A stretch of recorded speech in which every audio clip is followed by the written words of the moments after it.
G'day, it's Allan Udy from the Historical Aviation Film Unit here. We're going to try something a little bit different today. I'm with Tony Haycock, in a past life editor of Classic Driver magazine here in New Zealand.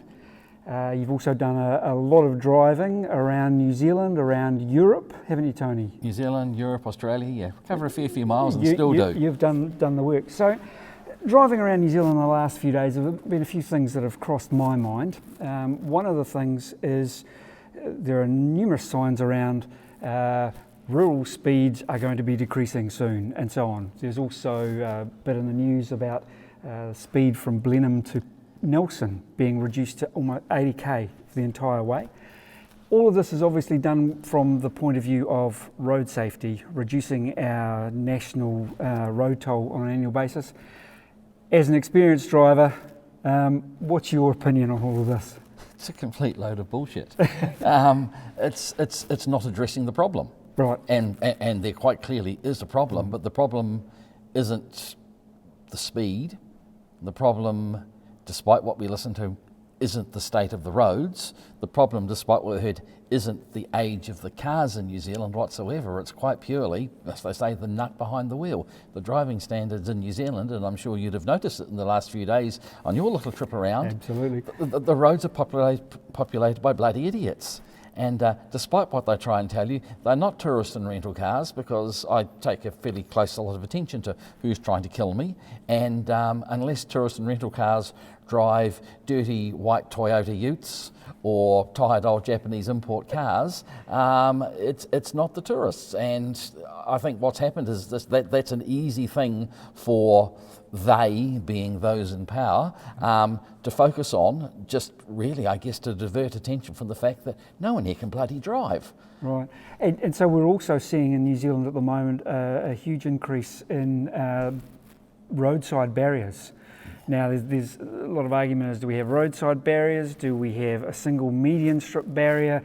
What's your feeling on the whole barrier situation? Because I've been noticing a lot of barriers on dead straight roads, and I'm thinking, what's the point? There's a lot of cost there.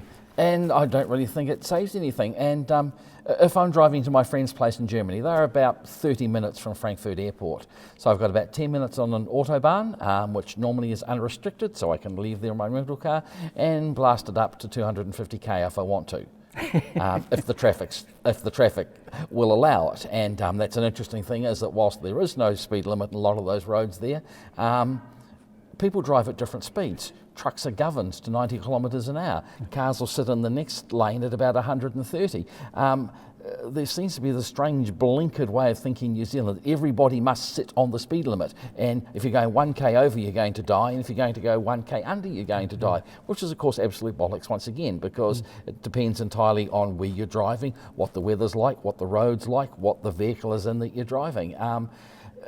And the New Zealand way seems to be that you're taught that whilst you're hearing speed limit, what actually seems to be the way of thinking is that's the speed you must drive at. And if it's a 100k road, I shall drive down at 100k, even though there's an S-bend coming up there that I can't quite see around, and I really ought to slow down a bit. People are taking that 100 as a target that they need to meet, even if it's wet or absolutely, yeah. And driving out to Dieter and Claudia's place, once I'm off the Autobahn, I'm on a 100 kilometre an hour road.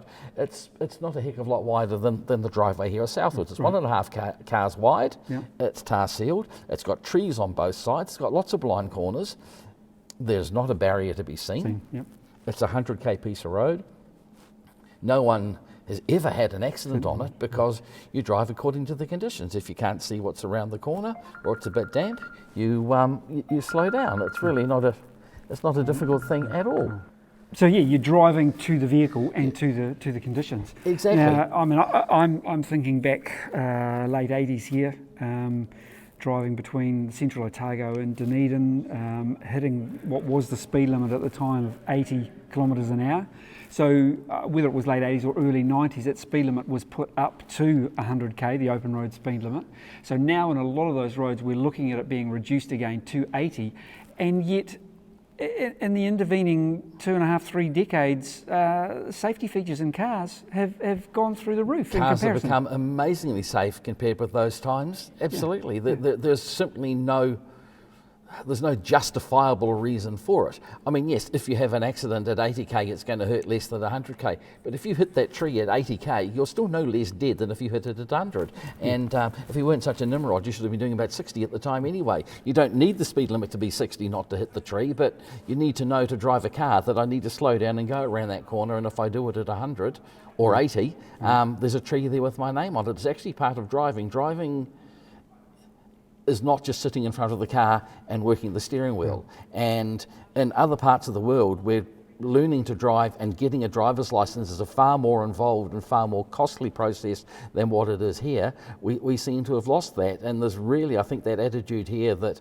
a driver's license almost is a right, and as long as you actually know how to start it, make it move forward and go around a corner, you're qualified to drive any sort of car on any sort of road in any sort of conditions. And it doesn't work. I mean, once again, we'll go back to Europe because that's what I know. If you're learning to drive in Germany, your tuition, and you have to be taught to drive by a driving school, includes driving on an unlimited autobahn. It includes driving in a town. It includes driving in the country, because the skills, you're going to meet all of those. Because the skills are different for each one. Yeah. And I think what happens in New Zealand is you'll get someone who lives in the city and has learnt to drive in city traffic and has learnt to drive on a motorway, but gets to a country road and they're not actually equipped to handle those conditions. There's no idea that just because the speed limit is 100 kilometres an hour or even 80 kilometres an hour, the fact of the matter is if you just want to sit on that, you are going to have an accident. Yeah. So what it really does boil down to, in your opinion, with your experience, is that, education and training is the real key to bringing the toll down. Absolutely it is, because despite what you'll hear from so-called experts on the TV, on the radio, our roads are no worse than anywhere else in the world. Yeah. Yes, European motorways are really good, but they're only a little portion of the roading network, and if you're driving on not a motorway in Italy, they're goat tracks, but guess what? It's still got a 100k or sometimes 120k limit, but people don't go flying off the road. And the Italians aren't noted for their following of speed limits anyway, but they still actually know how to drive. Whilst keeping in a lane or following a speed limit is something completely lost on all of them, you also don't see them leaping off the road. And you notice that right through Europe. I did 23,000 kilometres in Europe last year in 12 countries. And only once in that time did I see something that I thought that really wasn't all that clever by another motorist. I was back here a week and on 3 separate occasions some moron tried to kill me. Yeah, I mean, just as an interesting little anecdote, driving from Taupo to Napier a couple of days ago, I ended up getting stuck behind a line of traffic. I think it was a Mercedes BMW SUV of some description, a fairly large black vehicle, huge yellow L plate on the back. When it eventually turned off, I have to say the road rage was starting to build, and I thought about following them briefly just to have a word, and I didn't want to have a word with the driver because I assumed that it was the driver that was learning. But I wanted to have a word with whoever was in the left-hand seat, the passenger seat in the case of our roads, to say, if you're teaching this person to drive, teach them the consideration for other drivers to pull over when they can, because you pass so many places where you could have pulled over and let this traffic go. I do tend to agree with you. Education is where it's at, and it seems to me that in this country at the moment we are spending a huge amount of money on safety efforts, which are in fact going to be completely worthless because they're not necessary. Absolutely. No, it's simple things like, as you say, got traffic behind me, I'm not comfortable driving as fast as the car behind me, I have no problem with that. You just move over and let them go. I drive vintage cars, so I'm often the slower car on the road. But if I've got any more than one car behind me, as soon as I've got the opportunity, I'm pulling over and letting them go, because they want to get to where they're going. They can drive as fast as they want. I'm doing my speed, and as long as everyone works like that, traffic flows. And you go overseas to Australia, to Europe, wherever, and the traffic flows simply because slow traffic stays in its lane. They let people go, and it works. Drive down a German autobahn, you've got trucks governed at 90 kilometres, another 2 lanes out, you've got cars sitting on their governors at 250 kilometres an hour. Heaven forbid if you should be sitting in the outside lane and you don't get out of the way. And there's a very simple way that you know if someone wants coming past. You're always watching your mirrors anyway, but if I'm driving a faster car over there and I'm coming along and I can see someone in the lane up in front of me, 2 flashes of the headlights. It's not any sort of symbol that I'm a moron or that they're a moron. It's just to say I'm coming through. You're here. Yeah, and yeah. as soon as they see that, they move over. And the same goes even with changing lanes. Traffic over there is so much heavier than what it is here. We have no idea what traffic is like. And you've driven in that part of the world, Alan. Absolutely. You know very well that if you're driving down the road and you want to change lanes, you flick your indicator on.